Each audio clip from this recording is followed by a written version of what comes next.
Hi guys! So it's me again, Madel. So ngayon is another product review na naman tayo. So ang magiging product ko naman ngayon is foundation. Meron akong napakitang foundation sa inyong dalawa. So ayun yung ginagamit ko, Brilliant and ano ba isa? Basta yun, binili ko lang rin. Tapos, ito naman is next. Naalala ko lang to guys kasi ayun nga nakita ko doon kasi nga pumunta ako sa Plaza King, ay King Plaza, then nakita ko ng ang daming mura. So, ito is isa sa nakita ko. Na-miss ko lang ang aking lola na namatay. Kasi, dati, nung bata-bata pa ako, siguro mga 14 years old, 15 years old. Siyempre, high school ako noon. Gusto ko rin naman na maganda-ganda ako. Ano siguro ako, ng 3G, gano'n. Tapos, ito ang foundation ng lola ko. Ito, si nanay.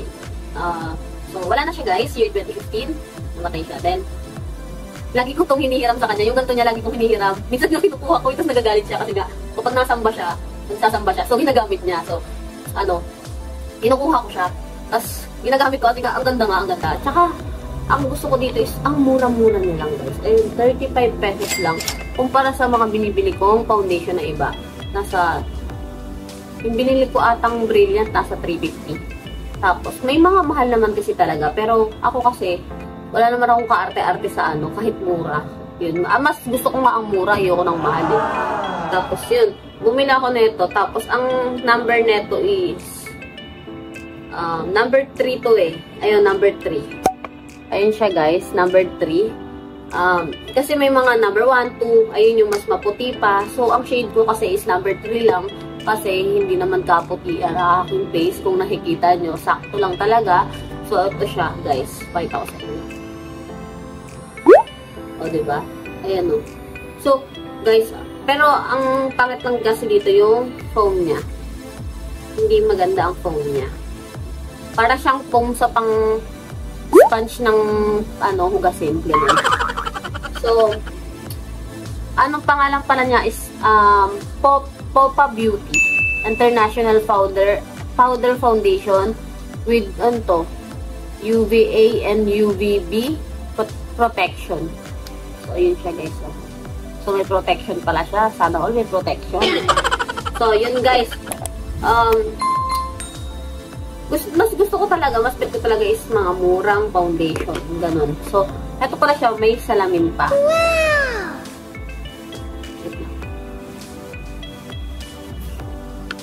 So, yun.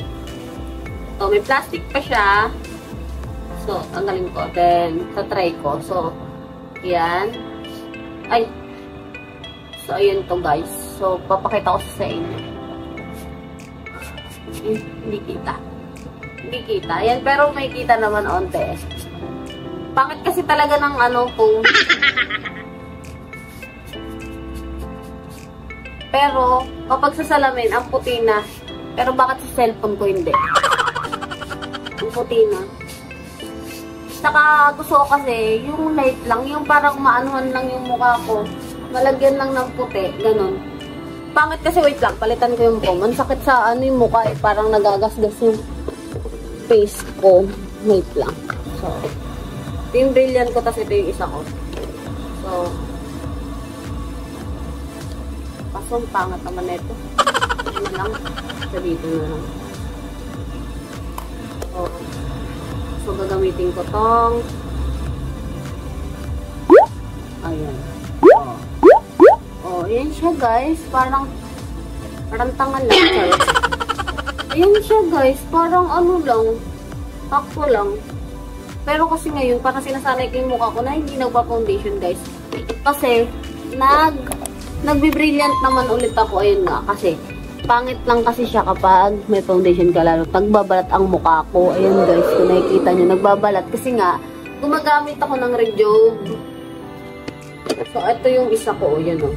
Ganon din ang mga color kasi gusto ko, syempre, yung gaya lang sa mukha ko. Pangit naman kasi yung mukha kang ispakon. Puti. So, ito is hindi ko ito ginagamit guys kasi maputi siya. Diba? Ayan o. Hindi ko siya masyado nagamit. Kasi, ayan o, diba? Ang puti. Yes! Ayan o. So, mas lagi kong ginagamit itong isa. Top, tinan nyo naman, oh. Halata naman, diba? Ito yung ginagamit ko kasi parang ayun yung ka-shade ko. Then, ito halos walang bawas. Ayan, oh. Nakurot ko pa. So, ayun guys. Ang rate ko dito is 10/10. Sobrang namiss ko yung lola ko dito. Parang ito yung nagpapaalala sa akin sa kanya kasi lagi kong kinukuha to sa kanya. Yung lola ko is ako yung pinaka-favorite niya. Kahit lagi kami nag-aaway. So, ayun. Ang rate ko dito is 10/10. Mura niya guys, so 35 pesos lang. Dati kasi 50 pesos to. Oo, nga, 50 pesos to dati. What? Or baka sa iba namin, sa binilan ko lang mura. Kasi, dati kasi nabili rin ako nito, 50 pesos siya. So, binibili ko na rin kaysa naman sa mga ganito, mahal din, di ba? So, kalimutan ko lang kung magkano to. So, basta ito, nasa 350. Ganun. Kasi, brilliant. Ano rin kasi ako sa brilliant talaga. So, brilliant ang lagi kong gamit. So, ayun yung nakikita nyo, ayun guys. Parang ang putla ko naman kasi wala mo lang akong kalipin, 15. So, okay na yun guys.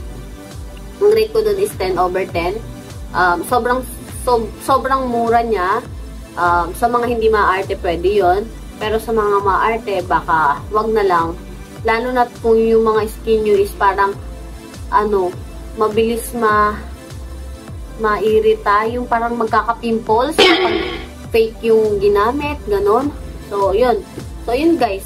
Huwag na lang kayong bumili sa ganon. Kasi, ako kasi nanggamit ako kasi hiyang naman ako sa mga ganon. Wala namang problema sa akin. Hindi naman ako pimplesin. So, binibili ko ang mas mura kasi sa mahal. Kasi, para sa akin, parehas lang yun. Ganon. So, yun lang guys. So, thank you for watching.